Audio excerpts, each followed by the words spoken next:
Welcome to my channel.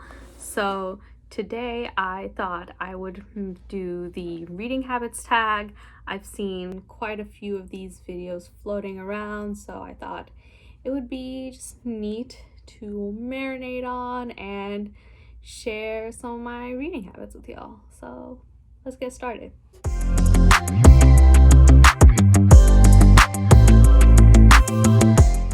Number 1, do you have a certain place at home for reading?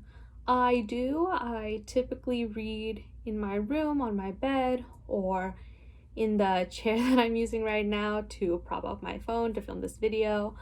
I'm a pretty solitary reader, so I don't venture to other places of my house to read if I know other people are going to be there doing things. But if nobody else is at home, then I'll sometimes read in the living room. Number 2, bookmark or random pieces of paper. I do use bookmarks. I like those magnetic bookmarks that clip to the page. So recently I've been cycling through these 2 magnetic bookmarks and this other bookmark that my friend gave me. Number 3, can you stop reading, or do you have to stop after a certain amount of pages or chapter?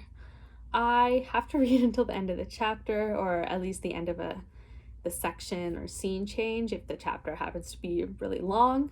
I just find that if I stop in the middle of like an action sequence or like a really important piece of dialogue or something, it'll just completely pull me out of the story. And if I don't stop where there's a designated break, I'll forget my spot on the page and like have to reread a bunch. Number 4, do you eat or drink while reading?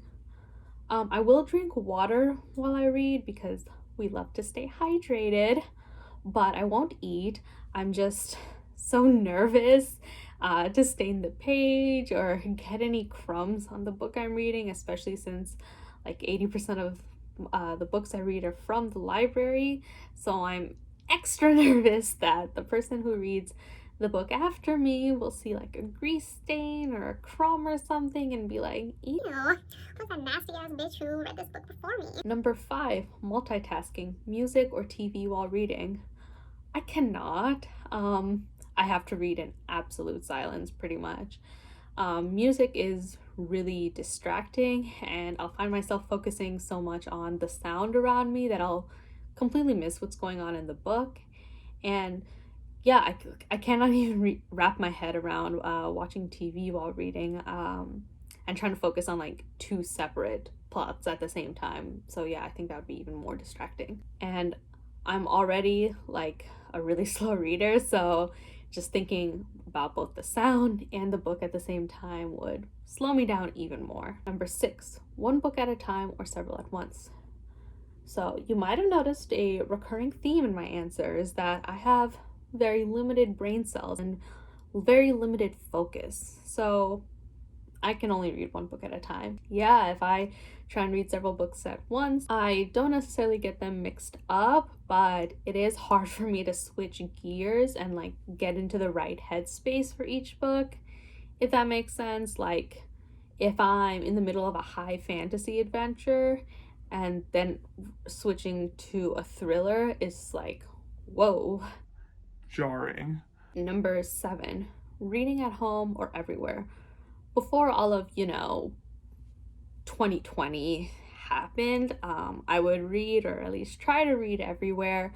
I'd bring my books with me, like if I was going places like on a road trip or on the bus. I also liked reading in the library or in parks and whatnot, but now I mostly just read at home. Number 8, reading out loud or silently in your head. I read silently, but if I find myself like zoning out of the book, or if I just completely missed what happened in the past few pages or something, I'll monologue a paragraph or a short passage out loud just to get myself focused again. Wow, am I an actor or something? Number 9, do you read ahead or even skip pages?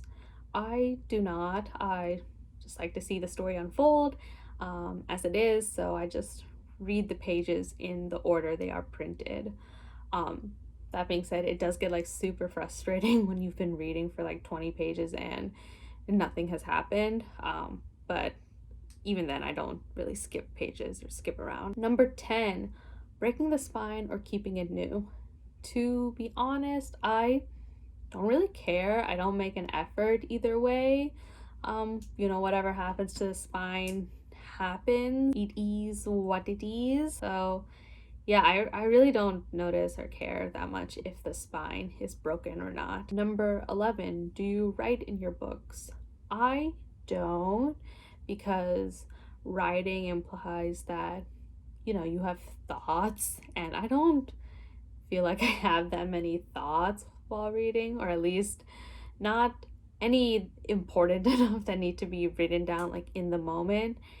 And yeah, I just feel like writing doesn't bring any added value to my reading experience, but I do tab places in the book that I find exceptionally spicy or juicy that I just want to marinate on. Anyway, so those are all my reading habits. I was quite surprised by how many of these things I don't do, but this video was really fun to make, and if you enjoyed it, please make sure to like, comment, and subscribe, and I will see you all next time. Bye.